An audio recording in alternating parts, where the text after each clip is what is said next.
welcome to New Richmond, Rebecca you. Heine. How are you doing? We're happy to have you. Want to tell New Richmond people a little bit about your background? Sure. I started playing soccer, of course, as we all have when we were young. I grew up on the west side of Cincinnati and played for, of course, the parochial schools and then the YMCA. I have generally always been a goalkeeper.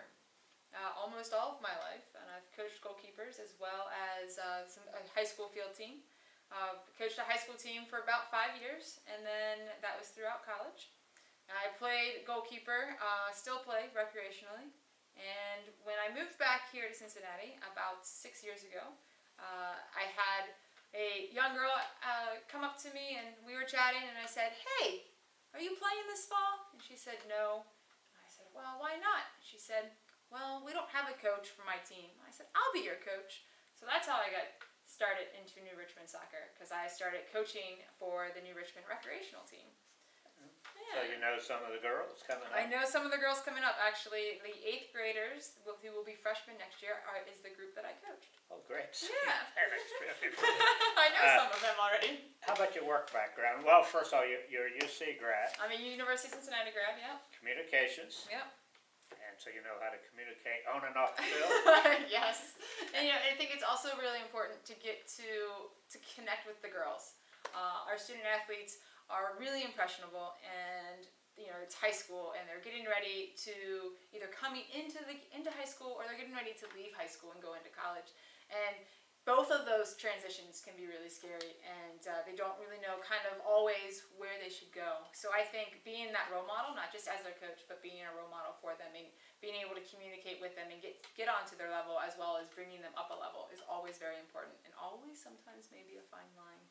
I assume you met some of your players. I did today. 30 of them. 30? Oh my gosh. Well, as a coach, did that create a problem? You say, I got 30 girls coming back, plus I got all my 8th graders that I know coming up. And how many do you keep on your varsity roster? How many do you keep on your JV roster? Right, so you want to be able to give them all a good amount of playing time. So 23 would be your max on a varsity team. And then for a JV, you probably don't want to do any more than 16. So we're not looking at very many. So we're looking at about 40. 40? That's still, for a school this size, that's a lot of girls. That's a lot of girls. But we had about 30 show up today. Our little rec room here is quite busy. Summer programs, what are your plans there? That is a great question. I was just offered the job earlier in about a week. So I haven't had a whole lot of time to plan. So looking at different tournaments, we're probably going to try to go to 2 tournaments this summer. And then based upon the girls' feedback and the parents' feedback, we'll figure out which 2 tournaments we'll return to. And then for the summer practices, we'll start June 6th, and we'll have the girls do their weightlifting, their running, a lot of their core work, and some ball skills. And I'll really look forward to the seniors leading that.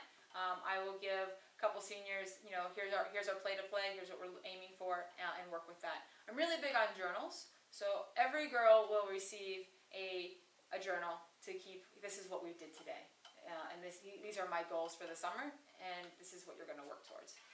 And I think that's really important, just so that our athletes can see that they are making progress. And how you're allowed to work for, say, 4 girls at a time. Do you plan that's beyond your 10 days? Yes. So you plan to use that, a lot of one-on-one with your goalies? Oh, well, with my goalkeepers as well as the field players, what I want to do is, what I was telling our upperclassmen today, was I want to work with a group of 4, and then that whole week, per se, we're all going to work on the same thing.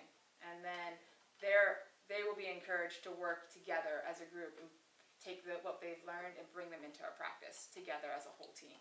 Well, I know there are a lot of girls that are dedicated. They're excited to hear that from you. How about tell about your work background?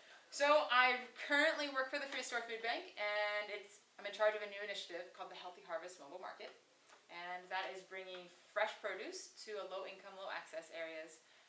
We are in partnership with Tri-Health and Impact 100 and the Free Store Food Bank. We're going to be in 10 sites, 3 in Kentucky and 7 in Hamilton County. Really excited about it. And before that, Before that, I worked at, excuse me, I worked at Findlay Market. I managed Findlay Market for 5.5 years. you managed the whole market. How about the parade? Were you, The parade is completely all done by the Okay. merchants. merchants? We just kind of support them. You support We that. go on for the ride. And now you had an outdoor experience education instructor?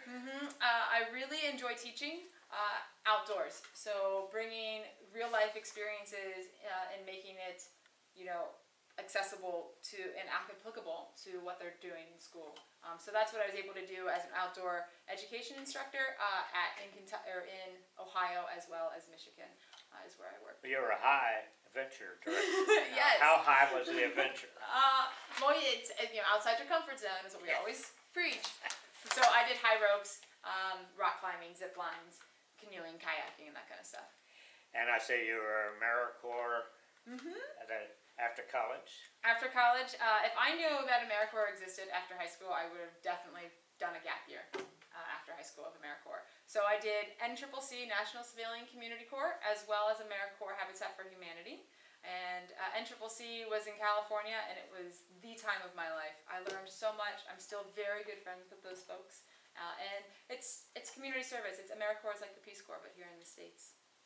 And you've been involved coaching and stuff since 1998? Yes. 18 years. Okay, you don't have to make it sound that old. Well, it's a lot. You bring a lot of experience. Yeah. Every year, it's either volunteer, you find something to do in an instruction or coaching line, in addition to your workload. Yeah. So that shows a lot of dedication. It's really important, I think, to give back, and especially if it's something that you're passionate about. It makes it a little bit easier. Well, welcome to Richmond, Thank and we you look so much. forward to winning a Southern Buckeye. I hope so. Okay. Go Lions! Thank you.